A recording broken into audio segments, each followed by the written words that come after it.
All right, guys. So my name is Gerardo Miguel-Perez. I am an IRS enrolled agent. You already know what that is if you're watching this because my content resonates with other enrolled agents. But if you're not, then you can learn something too. If you don't know what an enrolled agent is, it's a federally authorized tax practitioner. This is the highest credential the IRS gives to any person regarding tax issues, right? So you can represent clients before the IRS for problems like audits, collections, appeals. You're essentially a tax specialist. You're a tax expert. Okay. But I wanted to make this video to go over OICs, offering compromises. Um, I wanted to, if you are an enrolled agent, wanted to give you a step by step of what to do, kind of like a small little crash course if you don't know anything about OICs, how you can help your clients. If your client comes to you with an OIC, what exactly to do. So, um, I'm going to be breaking down the step-by-step process to submitting an offering compromise, and then yeah, we can lower your client's tax debt down, um, so that they don't have to pay as much. So I'm going to try to put this in presentation mode. Here we go.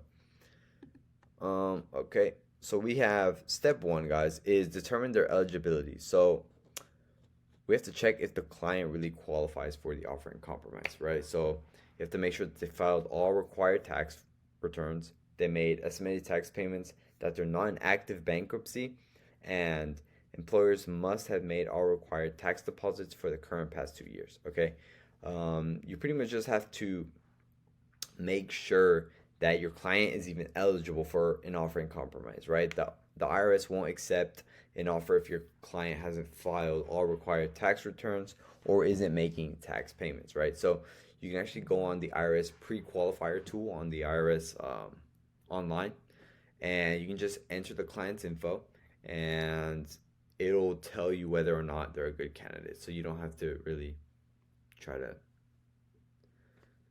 you don't have to yeah, that's not on you. Okay, you don't have to decide, or you have the calculator there to tell you. Okay, so you have to choose the right offer. Let's say for example, uh, they come to you, right? You have to know what kind of offer you are going to be choosing. Okay, so that there's three types. There's doubt to collectability. This means that the taxpayer can't pay the full tax debt. That doubt as to liability. This is when the taxpayer or your client believes that the IRS assessed the tax incorrectly. And then there's ETA, effective tax administration. The taxpayer has the ability to pay, but doing so would create an economic hardship. Okay. Um, Most offering compromises fall under doubt as to collectability. Okay, meaning taxpayers can't pay the full tax debt. Okay, so step three is going to be gather and complete forms. Okay, you have to see what are the right forms, what is the paperwork. Okay, and the first one is going to be form 656. This is offering compromise application. um, the next one is going to be form 433A or 433B. This for 433A is for individuals, and this includes financial details like income, assets, and expenses. These are your financial disclosure forms, guys. This is what gives you all the information that you need when you're working this kind of case.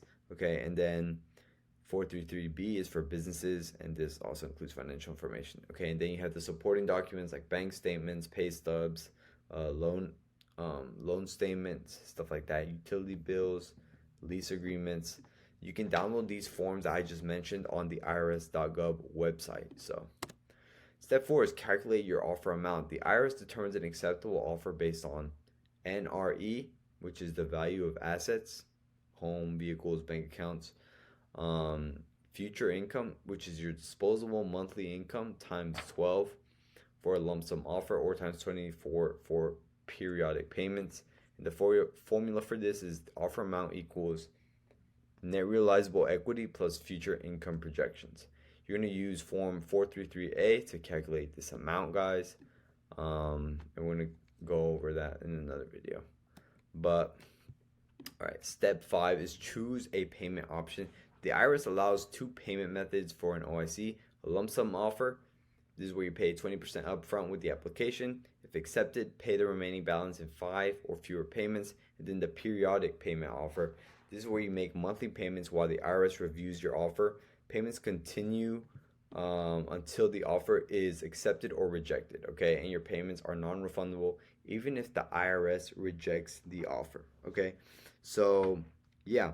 If your client qualifies for low income certification, then they don't have to pay the application fee or the initial payment. Okay, so that's super important. Make sure that your clients, if they do qualify, make sure that they get that. Okay, so now the step 6, hold on. Let's go to step 6. Step 6 is submitting your OIC application. Okay, this is where you complete form, you've completed form 656, completed form 433A and 433B. You've paid the 205 application fee and the initial payment. Okay, this is 20% of the lump sum offer or first periodic payment if that's the one you qualified for. Okay, and then you have, again, low income certification. If they don't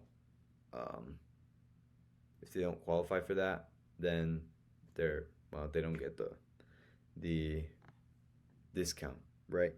So after you submitted this, guys, send it to the correct IRS address. They're on form 656, the correct address, okay? And then we pretty much wait for the IRS review. This might take 4 to 12 months. The IRS will review financials, verify. I'm gonna put you right up here, guys. Verify all information and request additional documents if needed. Send an acceptance, rejection, or counteroffer. And during this time, the IRS halts most collection activities, which is super important. Okay, the taxpayer must stay compliant with tax filings and estimated payments during and after. Also, okay, so that's how you submit an offer in compromise, guys. Drop a comment if you want to see, if you have any questions, if you want to see me go into a specific topic. But all in all, they're not that daunting when you break it down step by step. So get into the tax resolution business, guys. If you do manage to get an OIC accepted, then your clients will remember you forever. And once they do, then they're going to come to you every single year for you to do their taxes. You have a client for a lifetime, essentially.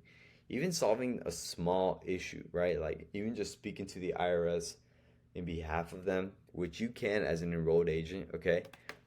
This is what sets you apart from other tax preparers, from other people who have years of experience doing tax, or maybe they do tax planning, stuff like that, which is also very lucrative, by the way.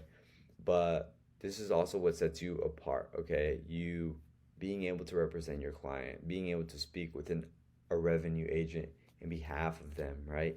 And taking that toll off. Who wants the IRS on their back all the time? So if you can do that, you can breed goodwill from them, guys, and you're always going to have a tax client to come to you for tax advice, for preparing their taxes, for tax planning, and they will be your marketing, right? Because once you solve this huge issue, then you're good.